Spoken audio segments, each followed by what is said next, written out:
और एक बड़ी खबर इस बीच आज आ सकती है बीजेपी उम्मीदवारों की दूसरी लिस्ट। कहा जा रहा है 140-150 प्रत्याशियों के नामों का ऐलान इस लिस्ट में हो सकता है।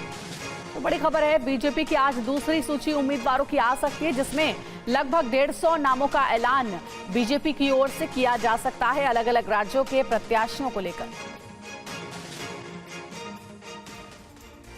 और वही अगर कांग्रेस की बात करें तो कांग्रेस की दूसरी लिस्ट में एससी, एसटी और ओबीसी वर्ग का फोकस दिखाई दिया। इस लिस्ट से लोकसभा चुनाव में कांग्रेस की रणनीति काफी हद तक साफ हो गई। कांग्रेस की दूसरी सूची में एससी, एसटी और ओबीसी वर्ग के 76% उम्मीदवार शामिल हैं। कांग्रेस ने पिछड़े वर्ग पर दांव लगाकर लोकसभा चुनाव की रणनीति को साफ कर दिया है, तो इस सूची से कई दिग्गज नेताओं के नाम भी गायब दिखे।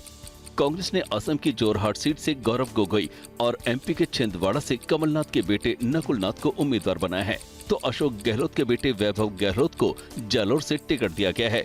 राहुल कसवा को चूरू से मैदान में उतारा गया है। भिंड सीट से फूल सिंह बरैया और अल्मोड़ा सीट से प्रदीप टमटा कांग्रेस उम्मीदवार होंगे। महाराष्ट्र में एनडीए में सीट बंटवारे का फॉर्मूला तय हो चुका है, सिर्फ ऐलान होना बाकी है। बीजेपी के प्रदेश अध्यक्ष चंद्रशेखर बावनकुले ने दावा किया है कि 2 से 3 सीटों में सीट शेयरिंग की औपचारिक घोषणा होगी। हमारे में कोई विवाद नहीं है, 2, 4, 5, 6 जगह पर चर्चाएं चालू है। महाराष्ट्र में एनडीए में जो फॉर्मूला तय हुआ है उसके मुताबिक कुल 48 सीटों में से बीजेपी 31 सीटों पर लड़ेगी, जबकि शिवसेना शिंदे गुट 13 और अजीत पवार की पार्टी एनसीपी 4 सीटों पर उम्मीदवार उतार सकती है। शिवसेना की 4 सीटें बीजेपी को मिल सकती हैं। 4 सीटों पर बीजेपी शिंदे गुट में अदला बदली हो सकती है। पालघर पर भी बीजेपी शिंदे गुट में अदला बदली संभव है।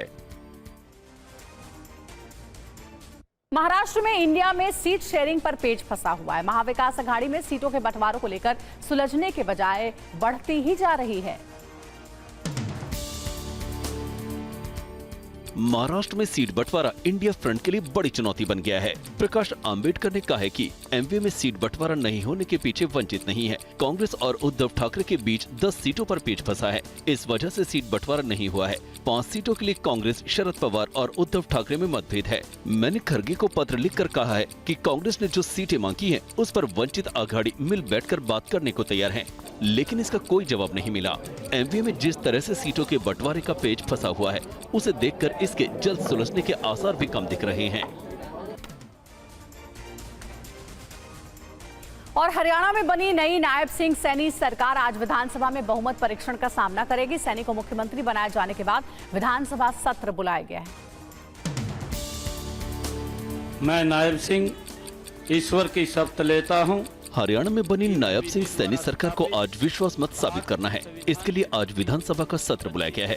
विधानसभा का मौजूदा अंक गणित के मुताबिक हरियाणा की कुल 90 सीटों में से बीजेपी के पास 41, सरकार को समर्थन करने वाले निर्दलीय 6 और एचएलपी के 1 विधायक हैं। बहुमत के लिए 46 चाहिए। बीजेपी के पास 48 की संख्या है।